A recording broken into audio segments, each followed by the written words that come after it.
good possibility that you better take profits on any subsequent low, because this 96 needs to get defended by the boys. So clearly right now we're into the afternoon contra, time-wise, and we said price and time, be careful, not overthinking any new lows.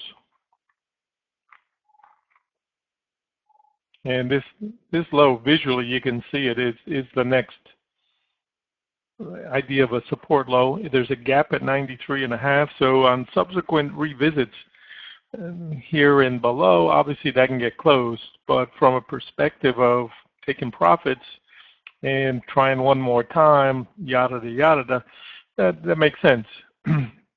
But for traders to just think one way at this time and at this price, I think is silly. We need to be thinking of market moving both directions right now as we get towards the end of the day. And if the low is in, you don't want to wind up giving back a lot of what you worked hard for today. So that's why I suggest trailers and take stop outs and then decide whether you want to play again or not. And if you've had a good day, make sure you take home something from all of your efforts. Key to trading. Don't work all day and not get paid. And the psychology area right now, key area.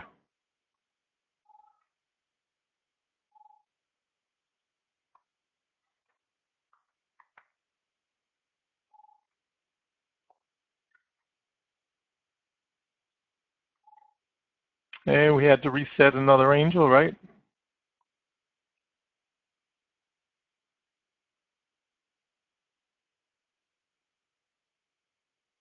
$96.75. Keep an eye on this trend line. That's been working pretty well.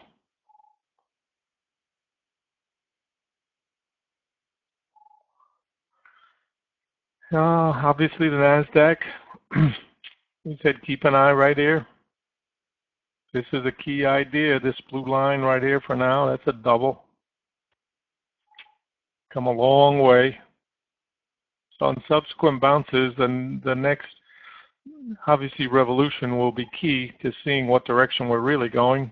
And I think anybody that has had a good day south side, make sure you lighten up.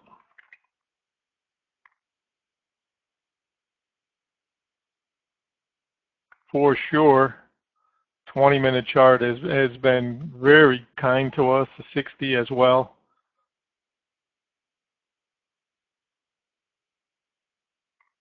And in my opinion, we've had a good day. So let's keep it that way. If you are switching your hat around to say, I think I'll try alongside, make sure you've got profits to finance that type of thinking against the last couple of days trend. It's easier that way. You know, be willing to risk some of what you've made in one direction to go the other. And I said 96, key area. Anything below it is gravy so far. There's not been much gravy. So when you get to these risk-reward ideas like that, sometimes it's easier to go the other way. Not that you want to.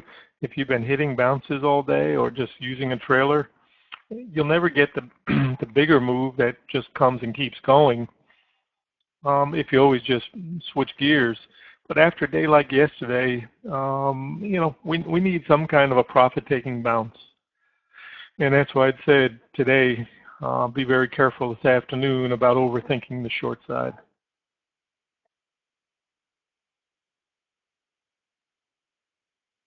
Yeah, I agree, Zeke. You know, you like to see a volume dump, but it works both ways. You know, we have not had the volume, the stopping volume, but we have had divergence, right? Got a lower low here, but we don't have, you know, an divergence in volume. So sometimes that will translate the same because we're making a new low, but there's, you know, it could be drying up in the selling. So I'm with you. Until proven otherwise, trend is down, and I get that. I understand, but at some point, you know, you don't want to be left here saying, "Come on, why can't we get that last point or point and a half?" because risk reward will change. So that's all I'm promoting, is that idea that, maybe this is the time for the bounce, because we never really got a bounce during lunch. So without getting a lunch bounce, you've got to start to think, okay, so maybe we're going to get it later. And the later we go in the day without that bounce, the more likely we are to get one. Yesterday, that did not turn out to be true. But that was the first day of trapped, gotcha, and we're going and we're selling. And the fact that it didn't then led us to believe that we'll get at least 2 days of selling, maybe 3.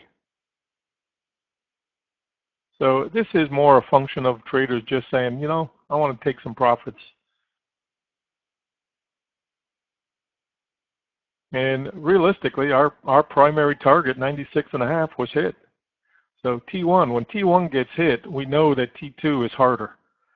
We know that the odds favor T1 over T2.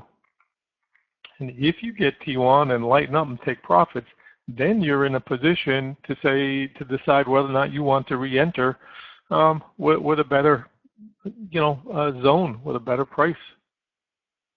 And so you can dump everything and say, I'm willing to miss it. And then if it bounces back, try another. So that's why typically until the end of the day, I'd prefer to play the trend trades. I much prefer trends when they're working. Just easier. We said before, you'll be wrong 5 times before you're right once. Look at all the longs I wanted to buy early today. No, every one of them. This was the only long side trade that worked with any real success.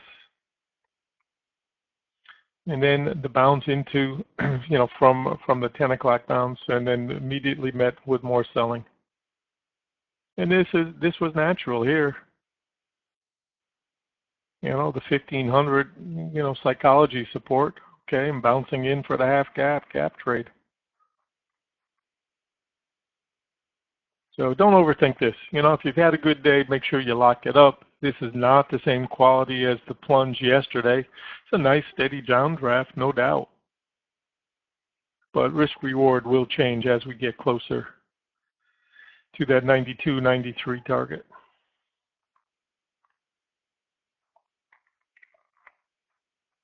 And usually that last point may cost you 4 or 5 going back the other way.